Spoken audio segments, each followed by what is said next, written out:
Tonight at WWE Clash of Champions Gold Rush, the WWE Intercontinental Championship is on the line in a triple threat winner-take-all ladder match as WWE Intercontinental Champion Jeff Hardy defends against former Intercontinental Champion AJ Styles and sort of Intercontinental Champion Sami Zayn. Now, of course, this has been ongoing for the last few weeks on Friday Night Smackdown, and let's be honest, it's been very, very enjoyable. Of course, Jeff Hardy defeated AJ Styles to win the Intercontinental Championship for the fifth time in his career on the Go Home episode of Friday Night SmackDown before SummerSlam, the first episode of WWE television at all inside the WWE Thunderdome. Now, that match was marred of controversy, a knee brace hitting AJ Styles on the skull. That's the story that they've kind of not really spoken about, I would say, over the last few weeks. It's more been about who is the real justified Intercontinental Champion. That's been the thing. And then we had Sami Zayn return after he was on hiatus from the company due to concerns with COVID-19. He returned a couple of weeks later. I believe it was on the post SummerSlam episode of SmackDown? Sami Zayn returned with his Intercontinental Championship, which of course he never lost. He won the Intercontinental Championship back at Elimination Chamber, defeated Braun Strowman, defeated the likes of Daniel Bryan at WrestleMania to retain the Intercontinental Championship. Then, in a similar sort of vein to Roman Reigns, he didn't feel comfortable performing in the WWE Performance Center at that period of time as the COVID-19 outbreak and pandemic was really starting to go in full force. And let's be completely honest here. Let's be completely transparent. I think, and I've said it numerous times here, I think Sami Zayn absolutely was justified, the same way that I felt Roman Reigns was absolutely justified in his and their decision to stay away. Because we've heard the reports, we've heard the stories that for a 4-month period from about April to, or at least March to sort of July time, WWE wasn't doing COVID-19 testing. They just weren't. Inside that WWE Performance Center, they were asking people how they were feeling. They were doing temperature checks and filling out medical questionnaires. For a long time, there was no mandatory mask wearing, there was not social distancing, and it was worrying. And I think people like Sami Zayn, like Roman Reigns, they looked around and said, you know what, I don't feel safe. And if you don't feel safe at work, then you shouldn't go to work. And that's exactly what they did, and they were absolutely justified in that. Now, to give credit to WWE since then, they've completely upped their game when it comes to their COVID protocols and their testing inside the Amway Center for the WWE Thunderdome. Every talent is tested the day prior to a television taping. If you see a WWE superstar or anyone for that matter appear on camera, they have tested negative. Nobody who tests positive is allowed inside the Amway Center. They have strict COVID protocols, mandatory mask wearing, social distancing, hand sanitizing stations. They've got the on the right track. Eventually, they've got there, and you have to give them credit for that. Did it take longer than I would have liked, or I think certain talent would have liked? Yes, but they got there in the end, and they're doing the right thing now. That is why you see people like Sami Zayn and Roman Reigns returning to WWE television, and the program is better for it. Sami Zayn, he's just a ray of sunshine, isn't he? Sami Zayn is a national treasure to the United States, and he's from Canada. He is absolutely fantastic. Who would have thought that Sami Zayn, who'd been a babyface his entire career and just the epitome of the perfect underdog babyface. You look at the way that he was booked in NXT in that brief period of time that he was NXT champion. Just the perfect underdog, ultimate babyface. I think everyone thought Sami Zayn the same way that, like a Rey Mysterio, of he can never be a heel. It just won't work. Sami Zayn is a heel. How can you get people to boo this guy? Very easily. Sami Zayn as a heel is just fantastic. His promo work since he's returned has just been awesome. Confronting the ring announcer, saying, why didn't you announce me as Intercontinental Champion? Appearing in the production truck, saying, why didn't you say Intercontinental Champion on my graphic? The backstage interviews he's done, the promos he did with Cesaro and Shinsuke Nakamura when they kicked him out of the Champions Lounge, all of that was just brilliant. It's just been absolutely brilliant.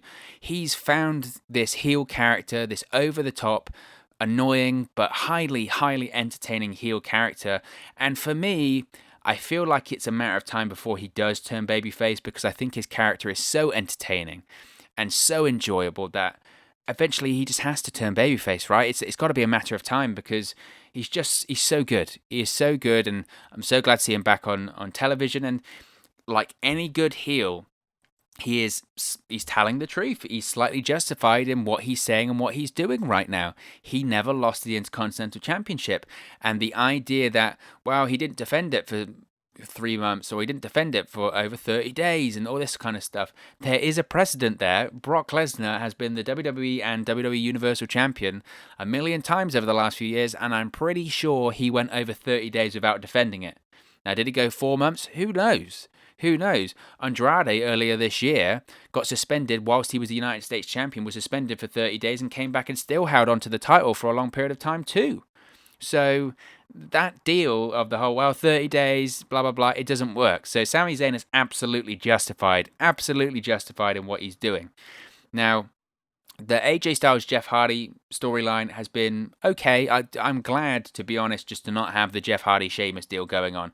Glad that feud's over and done with. We can forget about it and never speak of it ever again. What I am really enjoying with AJ Styles, and I wish they did it more, is let's get more Joseph Park on TV. Let's get more Joseph Park on TV because he is just so great. That character, Joseph Park, even going back to the Impact Wrestling days, is so great, and he's essentially doing the same thing here. He's not playing an attorney, he's playing a statistician. Easy for me to say that. I mean, it's completely tongue-tied now. But he's playing, sort of stats guy and analytics guy for AJ Styles. And it's great. And we only saw him on, 2 episodes of Smackdown? That sort of last Performance Center show, I think, and maybe one in the Thunderdome, but that was a backstage vignette. I want to see more Joseph Parks. If you watch Talking Smack, he's been on Talking Smack for the last couple of weeks on there with AJ Styles. He's brilliant. He's absolutely brilliant. Highly entertaining. And I know we had that story recently with Vince McMahon. Funny doesn't make money. Go back and watch the Attitude Era. Okay, Funny makes a lot of money. And it's entertainment. And that's what AJ Styles and Joseph Park is. It's entertainment. I'm sure AJ Styles wants to work with Joseph Park. They go all the way back to TNA. It gives AJ Styles something to do. More Joseph Park. Just get him involved. And then who knows? Who knows? Eventually, one day, we might even see an Abyss appearance or something like that in a WWE ring. I think that'd be fitting for the career that Chris Park has had, and to get Joseph Park and Abyss on WWE television would just be something so heartwarming, wouldn't it? So more Joseph Park with that. As far as Jeff Hardy recently, like I said, I think he's done a good job as Intercontinental Champion. It's slowly building him back up. Now that we've been in the Thunderdome and Jeff Hardy's got his pyro back, we're waiting, right? We're waiting for no more words. Jeff Hardy, of course, recently signed a new deal with WWE. It's believed to be 2 to 3 years. People questioning why it wasn't 5 years. The recent rumors and reports have suggested that it wasn't 5 years because Jeff Hardy's looking to call it quits in 2-3 years' time, and that would make sense. I mean, his body's been through the ringer, to say the least. Support for Wrestle News 365 is brought to you by Manscaped, who is the best in men's below-the-waist grooming. Manscaped offers precision-engineered tools for your family jewels. Now, Manscaped, for all of my UK fans out there, Manscaped just launched in the UK. Over here in the United Kingdom, we have gone for years and years and years without using the right tools for the job. But now you can be one of the first men in England to experience their life-changing product. But it's not just limited to all of the great fans over here in the UK. This offer goes worldwide, so all of my friends over in America and around the world that are listening to this offer still does apply for you. You can still use our code. But I've got to tell you a quick story first. Now, there have been so many times, right? I'm a guy. You gotta groom down there, fellas, right? That's the most important thing. You gotta keep yourself trimmed. You gotta keep yourself proper. And a lot of the time, I've been guilty of this, of using the wrong tools for the job. I've had incidences, I'm not afraid to say it, where things have been nicked, snagged, or in fact cut down there because I wasn't being careful enough and using the right equipment. Now that just shouldn't happen. That shouldn't happen. You don't want to be worrying about cutting yourself down there. Do you know how painful that is? I can tell you, it hurts quite a lot. And I wish and hope to God it never happens to me again, and it won't happen to me ever again because I'm using Manscaped products. That's why Manscaped has redesigned the electric trimmer. The Manscaped engineering team has perfected the greatest ball hair trimmer ever created. Big statement, but it's absolutely true. They have just released the new and improved Lawnmower 3.0 in the UK. It's also available around the world as well. Their third generation trimmer features a cutting edge ceramic blade to reduce grooming accidents. So those cuts and snags that I was telling you about before are a thing of the past. And let me tell you, when I tell you this is premium, I mean premium. The battery will last up to 90 minutes, so you can get a longer, perfect shave. And not only that, you don't want to be cutting yourself and trimming yourself all over the bathroom, getting hair all over the place. That's just disgusting. The lawnmower has a waterproof technology that allows you to groom in the shower, so no more mess. And one of the coolest features, one of my favourite features about the lawnmower, is the LED light which illuminates grooming areas for a closer and more precise trimming experience. So you can shave longer, you can shave more precisely, and you can shave in the shower. What more did I need to tell you? They've also upgraded to a 7,000 RPM motor with quiet stroke technology, and let's not forget about the charging stand. You can show off your mower loud and proud because this intelligently designed stand is a convenient charging dock powered by USB. So, if you are listening to me speak right now, I want you to experience it firsthand for yourself. Let's get that bush to tush clean, and you can get 20% off and free shipping. Yeah, you heard me right there. 20% off and free shipping. All you have to do is use the code 365wrestle at manscaped.com. Make your testes their besties. That's 20% off and free shipping. Not only are you getting 20% off, you're getting free shipping as well with the code 365wrestle at manscaped.com. That's 20% off with free shipping at manscaped.com, and use the code 365wrestle. Your balls will thank you. If anything, I don't know about you, I just worry about Jeff Hardy being in a ladder match. I know that's his thing, and I know he's made a career on it, but at this point in his career, after the injuries he's had, and after the hell he's put his body through, and the issues that have come in his career with being in pain, and the damage he's done to his body, I don't know if I want to see Jeff Hardy in a ladder match anymore. Maybe that's me being a bit too humanistic. It does concern me, though. I'll be completely transparent. It does concern me because he just doesn't need to do it at this point. I think Jeff Hardy, he doesn't need to be doing giant swantons off of ladders, and you know he will. You know there's something big's going to happen tonight because it's Jeff Hardy in a ladder match. Jeff Hardy, when he sees a ladder, he jumps off of it. So we're going to see something crazy tonight. I have absolutely no doubt about that. Now, it goes without saying we have to talk about this past week's Friday Night Smackdown when it comes to this.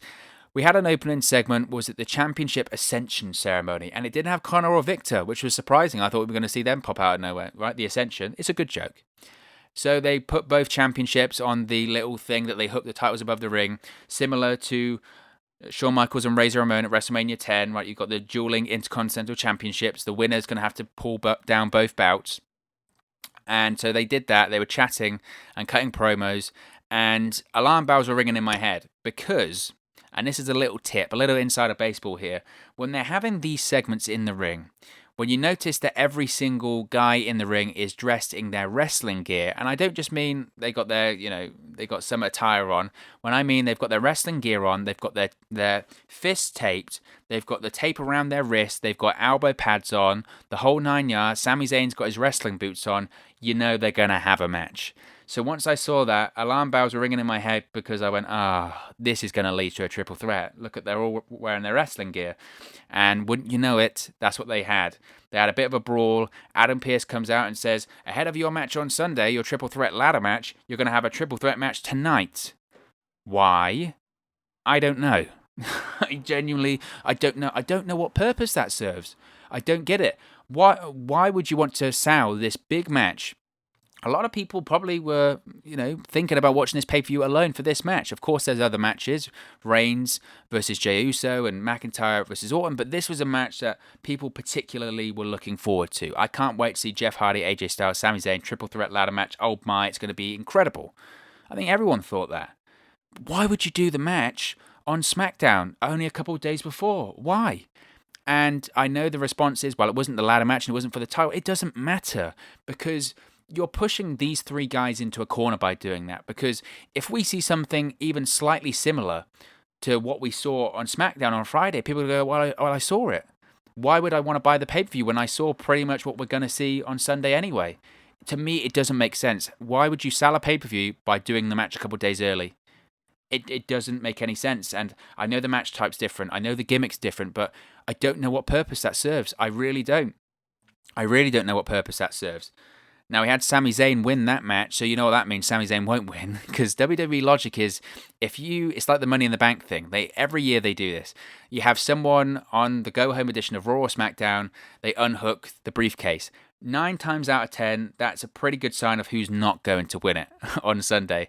So the reason that Sami Zayn beat Jeff Hardy and AJ Styles in that triple threat match leads me to think that Sami Zayn isn't winning.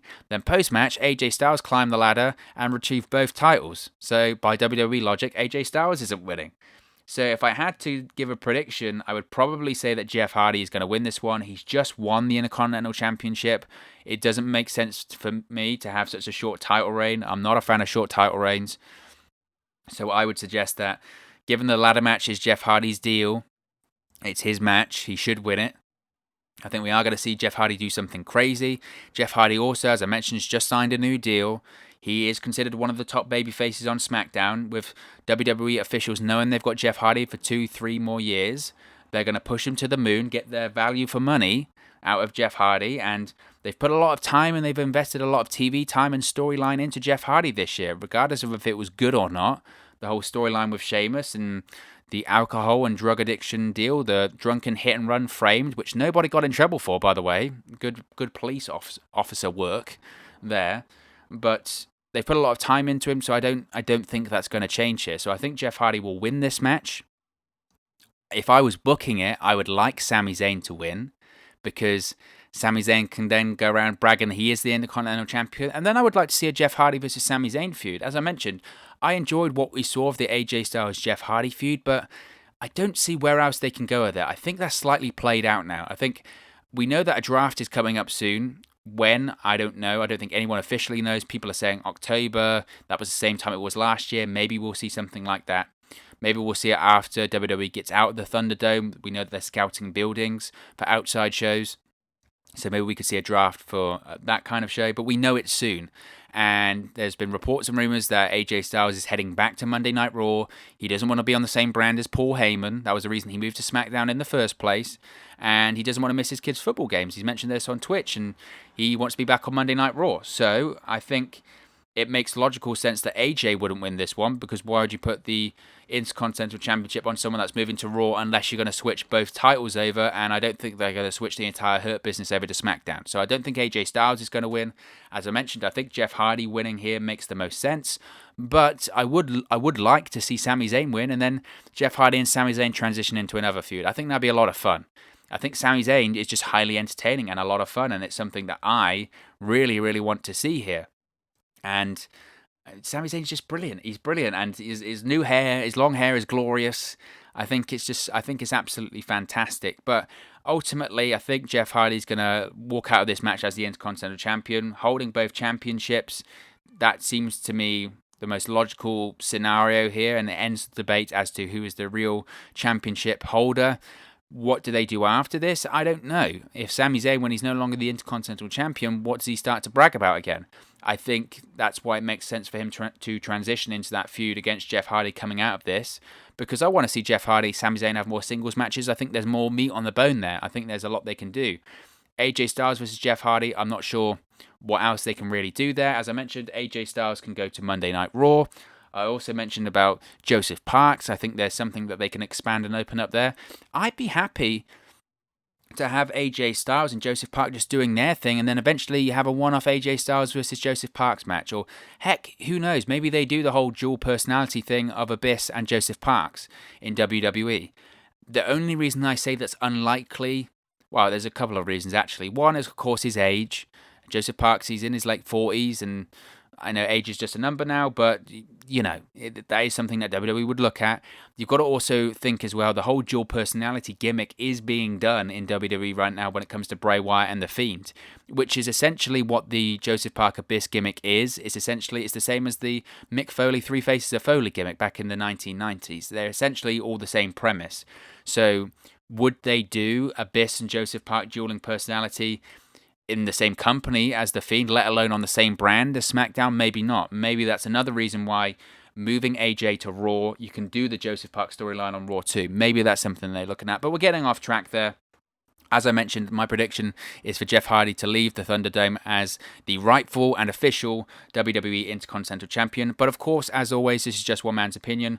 What are your thoughts? Who do you think leaves Clash of Champions as the WWE Intercontinental Champion? Do you think it's Jeff Hardy, AJ Styles, or Sami Zayn? Let me know your thoughts and predictions in the comment section below. I'll be sure to respond and reply to all of your comments. Really enjoy interacting with you guys and talking about Clash of Champions, Raw, SmackDown, NXT, all of that fun stuff here on the channel. So be sure to leave a comment. If you've enjoyed this video, please do smash a like on the like button as well. Really does help us out here on YouTube. Go up the rankings and get into people's recommendation feeds if they haven't seen our videos previously. So please smash a like if you haven't already. But most importantly, if you haven't already, please do subscribe to Wrestle News 365. You can do that by clicking the bottom right hand corner of the screen right now, or if you wait a few seconds, there'll be a subscribe button at the end of this video along with another video for you to watch. We're closing in on 900 subscribers, only a couple of subscribers away from 900, and then we're only 100 away from that golden number of 1,000 subscribers so we can monetize this account. So if you haven't already, please do subscribe. If you have subscribed and you do watch these videos, just know that I really do appreciate it. I really do appreciate everyone that tunes in to talk a little wrestling. And like I said, if you haven't already, please subscribe. Thank you very much for watching, listening, streaming, or however you come across this video today. And I'll speak to you again very, very soon.